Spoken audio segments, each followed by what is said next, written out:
You feel this nervousness on the phone there? Sir, I've been trying to make an urgent phone call up there. Well, I don't think it's something I want to do on an overseas phone. You gotta make some phone calls. Hang up the phone. Prank caller. Ladies and gentlemen, welcome once again to Packernet After Dark. This is the call-in show of the Packernet Podcast Network. If you'd like to call in, if you'd like to participate in the show, please feel free to do so. The phone number here is 608-501-0718. New callers go directly to the front of the line. We don't have any new callers today, but we've got Andy from Kansas. Hey, Ryan, this is Andy out here in the Sunflower State, just trying to uphold the state motto, which is Kansas. It's not that bad. Anyway, calling back.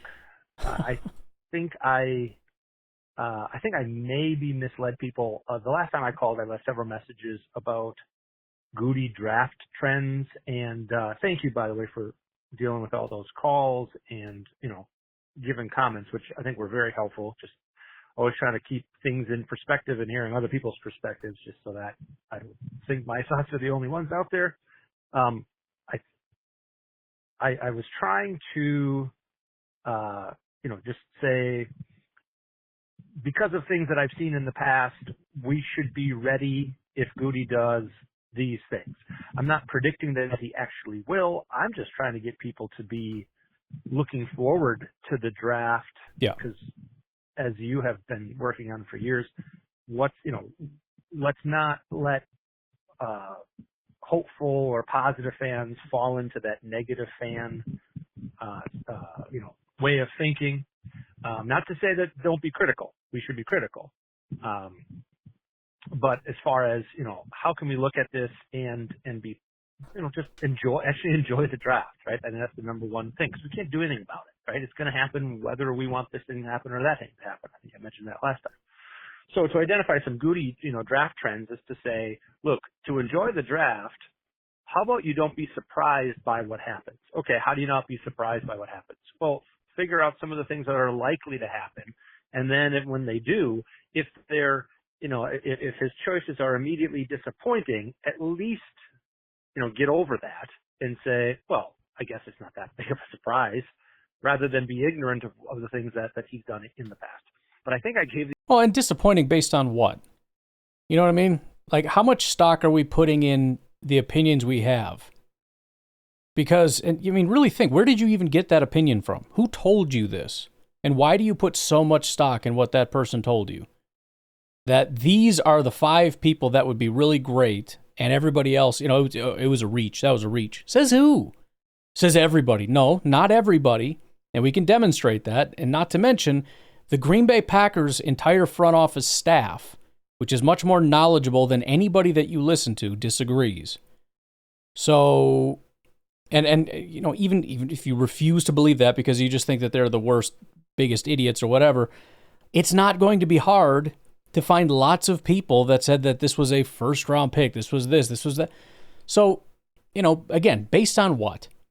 What are you disappointed based on? And that's why I've always said, just let go of all this stuff that you were told in the past. It was fun, it was a joke, and then what's going to happen is people are going to come out and they're going to grade and rank these different drafts based on pre-draft conversations, and really it's just the pre-draft consensus that we started to build. And then we're going to grade, and that grade's going to be wrong because the pre-draft consensus was wrong. We don't know who's going to be good and who's not going to be good. We have no earthly idea. But, just there's no reason to let that bother you. So my process generally is go through everything that you go through, which is these are the guys I'm excited about, and these are the guys I don't like, and then everybody else is pretty much, I don't know, I don't really know who that is. Which is a big group. A lot of people we draft are going to fall into that category because I'm just not one of the, people that has a 3, 4, 500 prospect understanding or whatever. Then when they draft people, you are probably underwhelmed or disappointed about some things. Then you drop that. You say, okay, we need to relearn stuff. Go investigate the prospects. Find out why they got drafted, like Jaden Reed. Jaden Reed was a what pick? It didn't make any sense. Like I said, he wasn't in my top 100, and we took him in the second round. And it's not based on my ranking. The top 100 is the consensus ranking. And then after I did the top 100, I started asking people for recommendations. And then I took those recommendations, and the most recommended people ended up getting the most looks. And so I had, 120, 130, 40, whatever it was that I looked at. Jaden Reed was not one of them. Never looked at him. So to have the process already be like, yeah, I don't know who that is this early, that sucked. But then you go back and look, and it's like, why? I know I would have liked this guy if I'd have watched him. I just didn't have the opportunity. And then, of course, everybody after the fact knew, not the negative Packer fans, but all the media people, when you turn to them and you expect them to start laughing, they know better than to do that. So what do? Oh, Jay, I tell you what, this is a great pick. This kid is something special. Then why didn't you say that? And then you find out some of them did. And it's like, well, where was I? So, even your disappointment is misplaced nonsense. It's based on what? It's based on bad information. So don't worry about it. The impression that because Goody has done, X, Y, and Z over the last few drafts, that he definitely won't do, A, B, and C in this coming draft. And I don't buy into Goody won't do this or right. that. Like, I don't think that way. So I don't want to give you or the other listeners the impression that you have another, negative or Goody won't do this type of a fan on your hands, because I'm very much looking forward to it. I'm always excited. This is how our team gets run, draft and develop. So, get on board with that. I'll give you a call back. Thanks. Bye. Yeah, I don't know. And I understand sometimes it's disappointment based on things that are quantifiable. Like, I wanted him to draft a wide receiver and he didn't. Like, well, okay. I mean, I don't necessarily agree with your way of assessing things, but I can't disagree that it didn't happen, because it very obviously didn't happen, at least not in the first round, right? We got Jaden Reed and we got Christian Watson and we got second round guys, but it's not a first round guy, so apparently that's a massively different thing that deserves a lot of critiquing and anger and all that stuff. But yeah, I just... You gotta do things differently, because you're just setting yourself up for disappointing and then pretending that you're being rational and reasonable about it when it's very obvious that you're not. It's ridiculous. If he doesn't draft a wide receiver in the first round, then he failed. Based on what? What ridiculous, nonsensical thing is that? In what universe does that ever make sense? Unless you are like the most elite football team in the world that has literally every other position figured out but has terrible receivers. And even then, it's a stretch, because what if there's no good receivers available at that point? What do? You trade back and get a second-round receiver anyways? Like, I mean, what is the plan? The idea that I don't care who's good and who's not. I just want this particular position filled. Ugh. Again, you can't have a less intellectually serious position in football. Like, you cannot have a less serious, especially when it's one of the fun positions like wide receiver that everybody wants. Like, please. When you come to me and tell me that we have to draft a guard or a linebacker or something, then maybe I'll take you a little bit more seriously. You're still wrong in doing that. But nobody wants to do that, because it's not the fun, flashy positions. We got to get the wide receivers especially. That's the most fun one. Everybody wants the wide receivers. So just admit that you want something cool because it's cool, and you've convinced yourself that that's going to fix everything, when really it hasn't. You just want something cool, and knock it off, because it's annoying and it's obnoxious and it's stupid. Andy, part 2. Andy again here. So I was curious if as we got closer to the draft, if you would entertain us by putting on the GM hat of, first of all, the other NFC North teams, kind of see where they're at, see where their rosters are thin, and then, you could do it several different ways, like what's most likely for this team to do, or maybe a version of this would be the worst case scenario for the Packers if the Bears, Lions, and Vikings did this. What are some crazy possibilities we can throw whatever we want at other teams. That's kind of fun of it. Or even what if what if those teams do something else that would actually help the Packers? I mean, it would be neat to have like a whole episode just for the Bears, and then another one just for Lions, another one just for the Vikings, if you have the time to do that, or if you just for a little bit of a different spin on the draft, and then maybe less deep dives into other NFC contenders, right? The Eagles have the last pick, but do they have extra picks that they maybe would move up with? Even look in some of the AFC teams. I really think that Buffalo and Kansas City, if you look at the extra picks that they have, those teams, as much as they've been good the last bunch of years, they kind of have to make moves. I think that both of those rosters have some holes in them. And if they really want to get, stay on top, would it work for those teams to try and trade up? The Packers are at a decent position, especially when you get down to some of the, for example, if, a certain position that doesn't have that many players in the first round, there's a guy there that the Packers don't want, but let's say some of the other teams behind us want, especially AFC teams that we wouldn't mind trading them. Some of those scenarios that are there. So delving into other teams, that would be pretty interesting. Anyway, thanks. Bye. Yeah, I definitely need to do that. Probably not as in-depth as you're laying out, because I don't think, a lot of people I only want to hear about the Packers only. Like, I don't even want to hear about Rodgers or, other NFC North teams type stuff. But, we're going to do it anyways, but I don't know if I'm going to do like a whole week's worth. I'd probably combine a lot of that.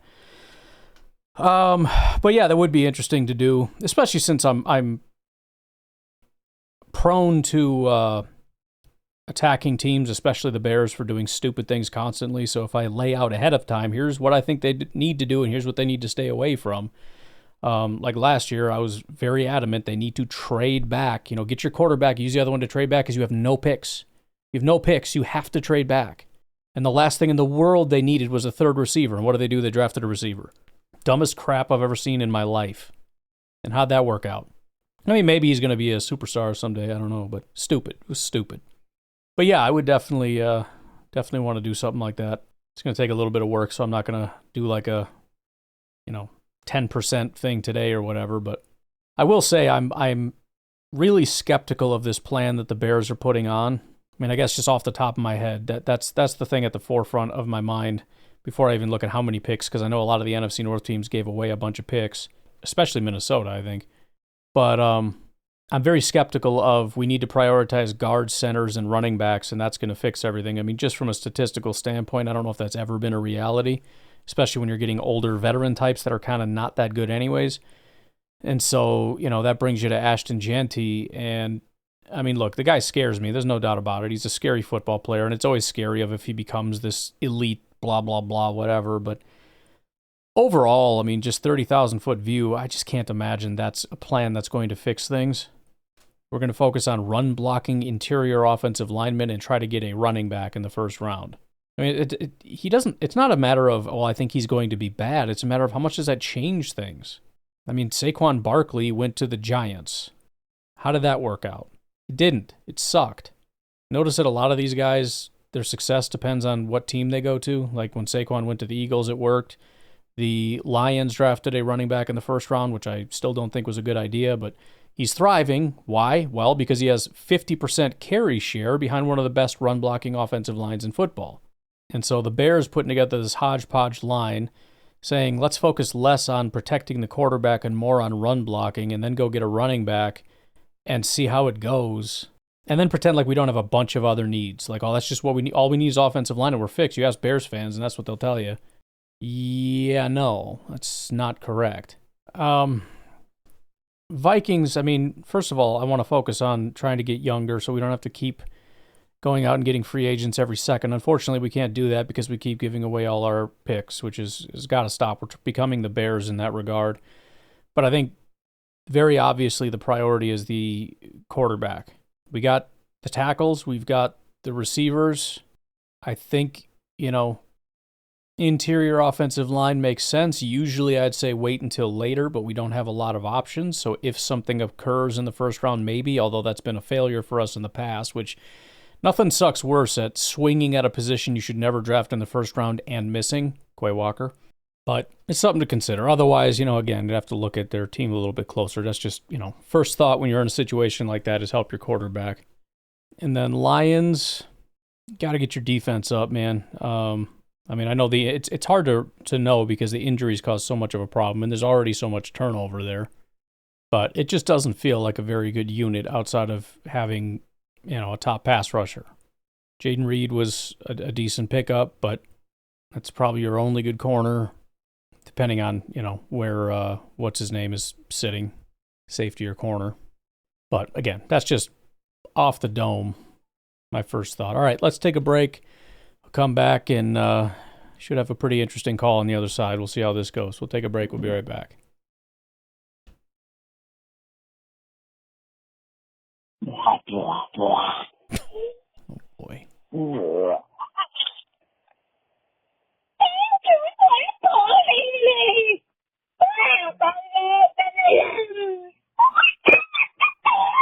All right, that's enough of that. Thank you, girls, for calling in. Appreciate that. That was wonderful. Jared, the Uber driver, what's up? This is Jared, the Uber driver from Texas. So, TJ Sladen, replacement. Desmond Watson out of Florida. Look at him, man. And there's a couple of videos of him doing his pro day. During the vertical, there was a Packers guy recording the vertical. Yep. Just saying, maybe a late round pick, TJ Sladen replacement.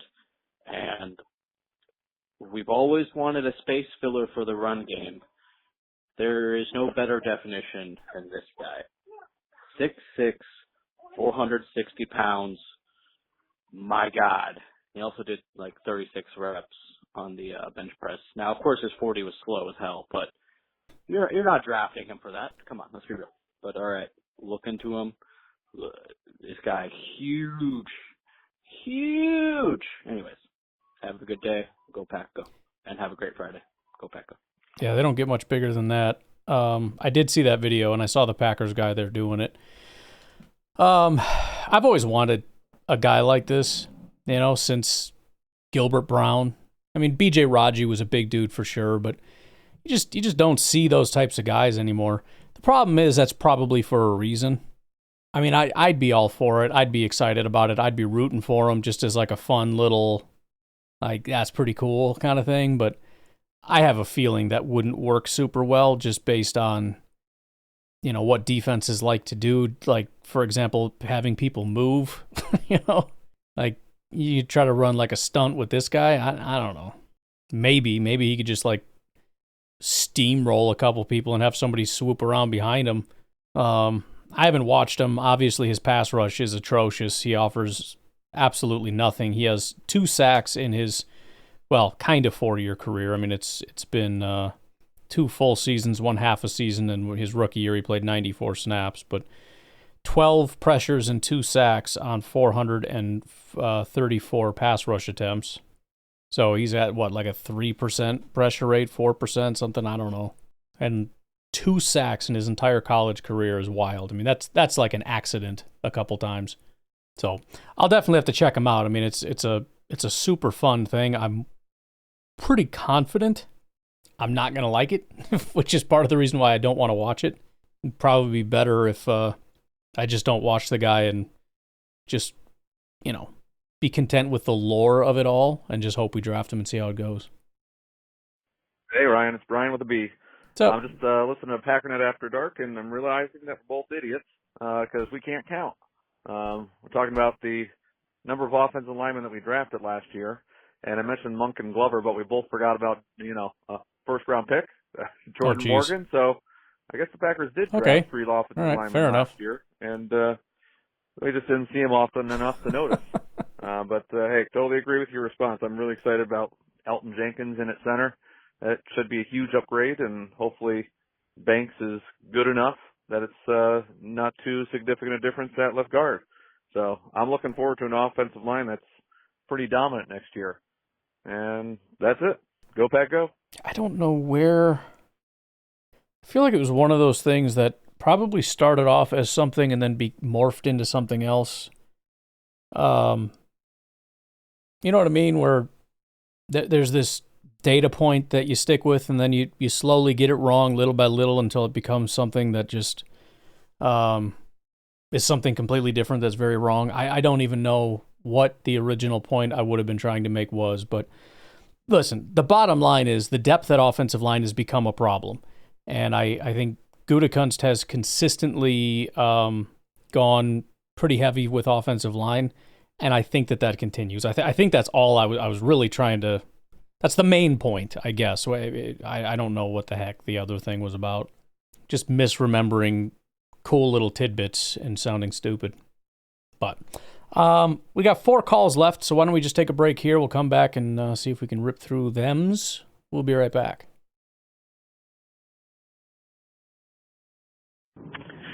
Yo, Ryan, what's up? What's Nico. up?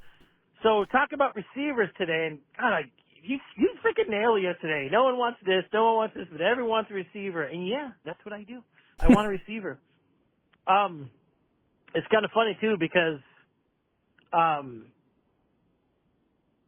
as far as receiver goes, hang on a minute here.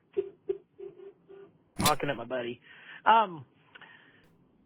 It's a polite honk. When I we appreciate drafted that. Watson, I looked at his stuff, and I liked what I saw, and I compared him to Moss because that's the obvious comparison because Sure. he's bigger, stronger, faster. But then some people hated it because he was a small school guy. But I tell you, and obviously they kind of nailed that pick. The injury thing, no one's going to know about that. But I will say this. I don't know if someone affects the offense as much as him, maybe other than Jordan Love. Because we've had, like, iffy running back. Not iffy. We've had subpar blocking, and so our running game wasn't like it was, last year.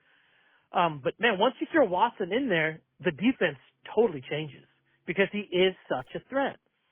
And obviously it's not just a speed thing because we got other dudes that run a 4.3. But, for those of you who know, if you're 4.3 and 6'4", 6'5", it's just a game changer. It's just, I remember when I played a lot of basketball, and I'm about 6'1". When I was younger, back in my day, I could jump out of the gym, dunk it, all that good stuff. And if I played a dude who was 2 inches shorter than me, even 3 inches shorter than me, it was not even close. I mean, I would toy with him like a cat toying with a half-dead mouse, playing one-on-one, because height makes a humongous difference. With that being said, a receiver that I don't even know how tall he is. I just, so I live here in Boise. Went to one game. Is the game they played, I think, is Utah State. And, of course, they killed him. And Genty, by the way, guys, it's just Genty, often Genty. Clayton might need some help. Sometimes he gets it right, sometimes not, but he is Southern. I totally get it. I speak Southern. Lived in Alabama for 10 years. The receiver in Utah State's name was Jalen Royals, and I don't know anything about him other than the dude had a killer game. He was the only thing on that other team that was anything. Like once he got in front of people, they couldn't catch him. He was shifty. Like I don't think he was extra big, but maybe let me know what you think of Jalen Royals. I think he had a couple 100 yards receiving and a couple big touchdowns in that game. So hey, go Pack go! Looks like my time is up. Yeah, Jalen Royals, another one that really, really stands out as far as checking all the boxes. Not a huge guy, but 6', 205, low drop rate, quick, not 4.3s, but 4.42. The whole man coverage thing, he was fine for 2 straight years. So he's one of the guys that checked every box all the way across. And I don't know if I have looked at Jalen Royals at all. Looking at the notes over here, and if I did, I didn't write anything down, so I'm going to have to go back either way. But I don't believe I did look at Jalen Royals, but he's one of the ones that really stands out as far as I hope I like him, because there's nothing worse than looking at data information and saying he's perfect, and then watching him and going, I don't like him. I don't know what to do. By the way, I don't know if you saw it. I haven't been doing this because the only time I ever put all 22 footage on my YouTube, I was instantly given a strike, like a hard strike. You only get 3 of those, and they take your entire YouTube channel down. I've had a bunch of things where it's like, oh, you played something you weren't supposed to, and so, like, it's no big deal. We'll just, if there's any revenue, we'll give it to the people who claimed it. Like, I don't freaking care, whatever. This was like a hard strike. Don't you ever do that again, or your channel's dead. And it's like, I know I've seen people put all 22 footage on there. At least I'm pretty sure. And so I thought, why don't I just upload it? And it should set off flags early. You know, if you let it go through all the checks, it'll say, yeah, there's no issues here. So I was kind of halfway expecting to get my second strike, but I wasn't sure. I put together a hype video for Trey Harris. I've told you about this before, but I put it on YouTube. So for some of you that are subscribers to my YouTube and whatnot, that maybe you're not on social media and whatnot, hopefully you got a chance to see that. If not, you got to hit that bell notification. But I'm actually excited to continue doing those because I have to watch them. And if I'm going to watch them, it's beneficial for me because I forget. I'll put notes down. Like, let me just look at my notes. See if I can find some I'm not embarrassed enough to read because they're so stupid. Smooth routes are very pretty, not super sharp, no elite speed. So I make a distinction between smooth and sharp because there's another guy who has sharp routes, but maybe like A.O. Manor, real sharp. Matthew Golden, I said, was clean, but not so sharp. So it's stuff that makes sense in my head, but even sometimes I don't even know what the heck I like about this person or whatever. The cool thing about this is when I like somebody, I'm going to make a highlight reel. And all I'm going to do is when I see something I like, I'm just going to grab it and I'm going to add it to the highlight reel. That way, when I tell people I like them, you can go watch it and see specifically what I saw that I liked. And you can either determine that, yeah, I like that too, or I don't see what's so great about any of this. But at least you'll know, like, when I say something, I'm specifically referring to these instances and these moments. And by the way, I cannot wait to do A.O. Manor. I actually did McMillan next, or I'm working on McMillan next just because it's on YouTube, and I'm like, I just wanted to see if I can get some more views, and that's probably going to be the most popular one. And it should be easy to find good clips of Tetaroa McMillan, but I think A.O. Manor is going to be next. And I'm probably going to have to do more than one a day because it's just too slow to be doing one a day. But the bottom line is, as I watch it, I'm going to go make a little hype video or hype song, which doesn't actually take that much time, and I enjoy doing it. But plan is to start getting that stuff up on YouTube so you can get a chance to see some, not just generic highlights, especially for some of these positions are so stupid because, like for a wide receiver, what do you see in a highlight? Or even not a highlight, just anything for a wide receiver, what do you see? You see the quarterback, and then you see the ball in the air, and then he catches a pass. Like, I don't know what he did to get there. Did he run a good route? Did he outrun the guy? Did he outmuscle the guy? Did the defender fall down and he didn't actually do anything special? Like, I don't know. So, bottom line is I'm going to be creating better videos. The problem is, there's also guys I don't like, and I'm very tempted to make a low light video and just kind of explain what I didn't like. And rather than explain it, just do like a low light video and whatnot.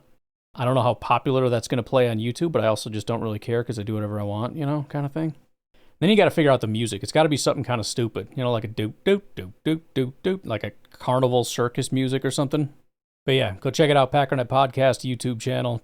Trey Harris hype video should be the top one there.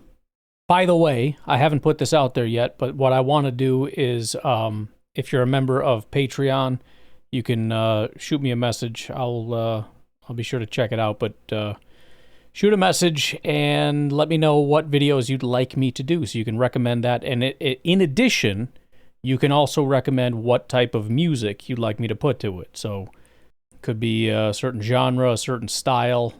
I had, I don't know why it popped into my head, but I thought it would be funny.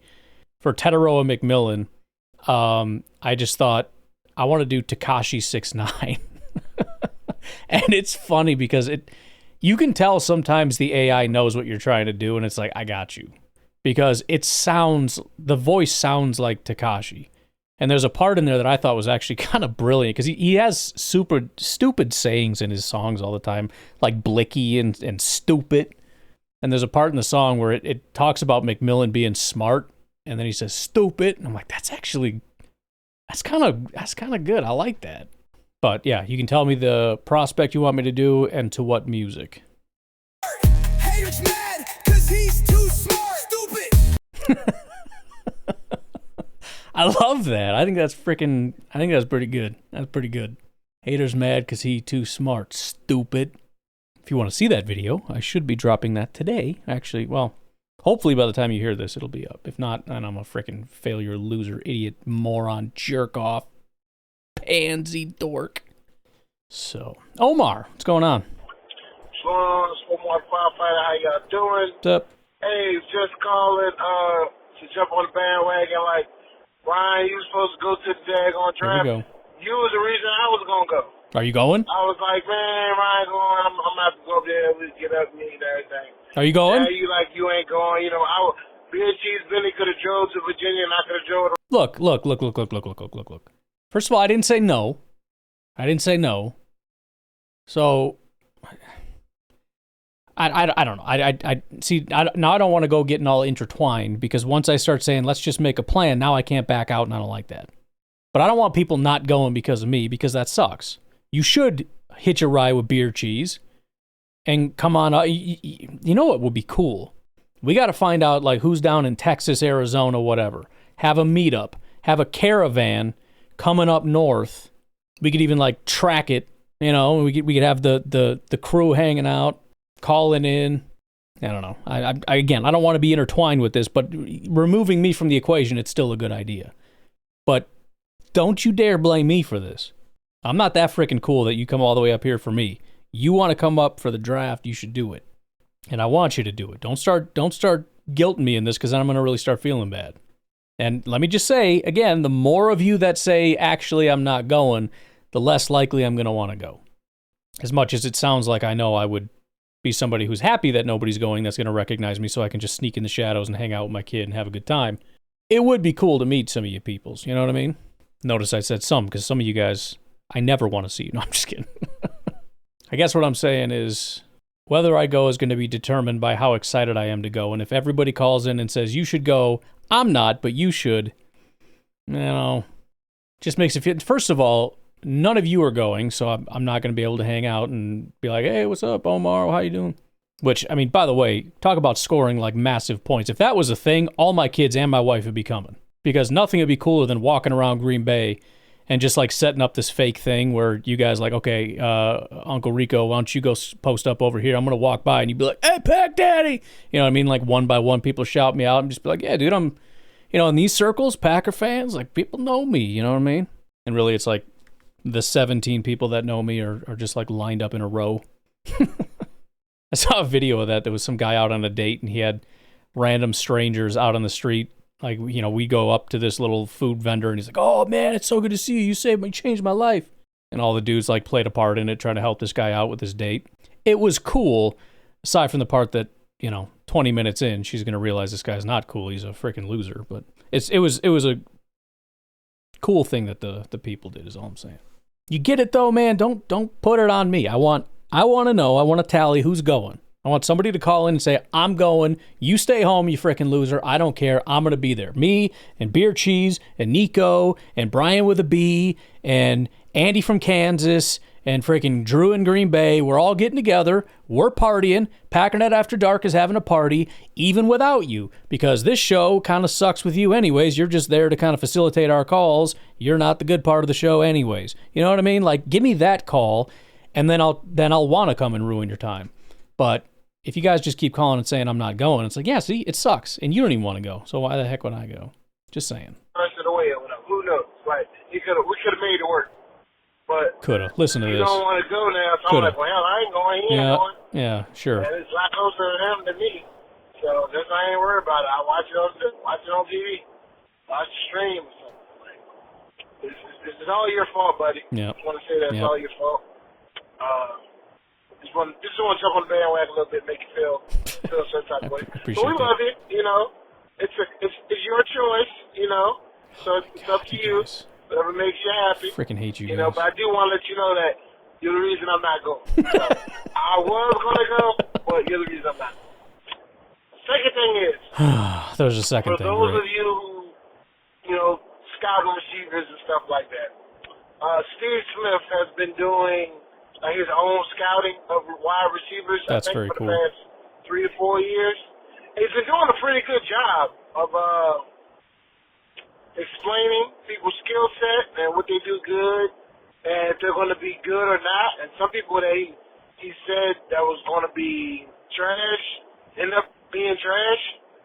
And some people that he said was going to be good, that most people that think are going to be good, end up being real good players, like Zay Flowers. I remember he was high on Zay Flowers and a lot of other people, and Zay Flowers did his thing when he got to Baltimore. But anyway, he did one with this receiver class. If you look up top 10 wide receivers of the 2025 NFL draft, it should pop up with a little Steve Smith, segment or whatever. I think ESPN, so ESPN event. But, or YouTube is what I mean, but I think it works for ESPN. But anyway, I would check it out. It was interesting. He had a different set or different ratings than the general consensus, so I like, Good. Yeah, I like that. seeing people's different perspectives and stuff like that. So I thought it was interesting. Lastly, there's one guy, and I shouldn't even bring it up because I don't remember his name, but I think this guy got hired by the NFL because he used to scout players, and I remember him having Zach Tom as like a first-round pick, like he was like the third or fourth best tackle, and then I don't see the dude no more. And he got like 5 of our players correct. It was crazy. Huh. So anyway, go back, go. Yeah, you'll have to let me know. I mean, give me a little bit more insight on that. See if we can track him down. You mentioned he's a former personnel guy or something. He used to scout players or something like that. Have to find that out. But that is a good call. I've been trying to incorporate a little bit of that, but trying to figure out who to actually look at is tough. I like I've been focused mostly on like insider information, which is cool. Like with the Bob McGinn thing is sort of a, scouts say. That's obviously an important thing. But Steve Smith would be cool. Obviously, you got a ton of quarterbacks doing quarterback stuff now, so you can kind of take your pick there. I don't really care about quarterbacks as much because we're not really looking at one. I'm reaching like crazy here. If you're wondering what the noises are and why my voice keeps going away, trying to get me a sody pop here, and that one was empty, so I got to reach a little further. But no, that'd be very cool, and it's also good to kind of. I mean, I guess grow. I hate to say grow as an evaluator, like I really care about that, or it feels kind of douchey to say. But just like I said with wide receivers, I'm looking for this, and when I was looking at quarterbacks, I'm looking for this, and it'll be kind of good to, I honestly, Jake Shavink is pretty good at that kind of stuff. There's a lot of guys on YouTube that can kind of point out little this, little that you wouldn't even look at. Sometimes it's a little bit too much, where I get to the point where it's like, I'm not going to look at that. Like, it's freaking stupid. Like, it probably, it's one of those things with experience you've learned, the scouts have learned, like, these are attributes that matter. I don't care. It's a stupid attribute. I'm not looking for that. Like, well, he does this really well. Like, who cares? Well, it correlates to this. It means you got good control, and that usually means you're good. It's like, okay, well, then I guess I'm just going to be wrong, and I'm fine with it. It's the same with, like, scheme and whatnot. Like, Clayton's much more in tune with that kind of stuff. My brain just goes numb when I do a lot of that stuff, and I can't enjoy it. It's kind of weird because I like, like strategy games, and you would think that there's an element of, how do you counter this? It's kind of like a military thing, but no, I can't. I know the basics, and I'm going to leave it at that. But yeah, if anybody else has any other recommendations of, really, guys, I mean, just celebrity is cool. A good reputation, obviously, is important too. People that have good track records. I know there's a lot of people that do scouting stuff and whatnot. I don't really know their track record. It'd be kind of interesting to go back and look and see what they said and see how good of a job they've done. But yeah, it'd be kind of good to build out a little contingent of, if you're going to do wide receivers, go see what Steve Smith is saying, kind of thing. Same with edge rushers. If you know somebody, let me know. All right, final call here. Yo, Brian, it's your uncle, Rico. Yo. I was just checking. I was just doing a welfare check, a health check. Okay. Make sure you're okay. All right. Make sure you're not off your meds or something. In numerous podcasts, you have mentioned that the Packers didn't do anything with the O-line last year, and I'm confused what you're talking about since we drafted Jordan Morgan and Jacob Monk, both offensive linemen. Mm-hmm. So I'm baffled. I'm confused. Are you okay, buddy? Are you I'm okay? all right. I'll be all right. Help me out. Sometimes you just got to ignore some stuff that I say. If I'm going off on a tangent that makes no sense, just freaking ignore me. Just don't worry about it. I prize myself on being very factually accurate, about 70% of the time. And if the rest is just shockingly incoherently stupid, that's fine. I'm fine with that. I'm okay with the amount of content I'm putting out. I'm gonna swing and a miss on several. I've done that so many times. I mean, there have been times I'm 90% of the way through a podcast that I realize I've been getting something extremely wrong, and I got to figure out how exactly to handle that. Sometimes I try to play it off like, you know, like I knew it the whole time, but I was just kind of like making a point or something. Just try to weasel my way out of it somehow. And I don't know. I mean, there have been times I've had to throw away a bunch of a podcast, and that super ticks me off. But it happens, you know. It's just you say a lot of words, and you just kind of you do a lot of shorthand, and you start very incorrectly misremembering a whole bunch of data points, and these things happen. You know what I mean? But I ain't gonna friggin' sweat it, man. I ain't gonna sweat it. It is what it is. I understand that some people, like, you know, your first time listening or something, and you hear that, you're like, well, this guy's a freaking idiot. I'm gonna listen to somebody else. But I don't know what to tell you, man. It just sometimes you just gotta get your freak on. You know what I mean? So, anyways, you guys have a good rest of your day. I'm gonna kill people here with this new samurai. You guys play Assassin's Creed Shadows at all? Freaking chopping people's heads off, no big deal. Have a good rest of your day. I'm going to do the other podcast, do some Tetaroa McMillan, and send a message over to Patreon. Patreon.com/Pack_Daddy, by the way. Andy Monday, I think, just joined it or rejoined it or something. So I appreciate you, buddy. Can join for as little as $1 a month. Think about that, $1. I know I'm an idiot. I get that. I say stuff wrong. But there's got to be something in that 70% that's worth $1 over the course of a month. I do 60 episodes a month. I mean, there's got to be some kind of entertainment here for you. $1? Can you spare me $1? It'd be greatly appreciated. And then you start firing off your recommendations for videos and accompanying music. Sound good? All right. Have a good rest of your day. I'll talk to you. Bye.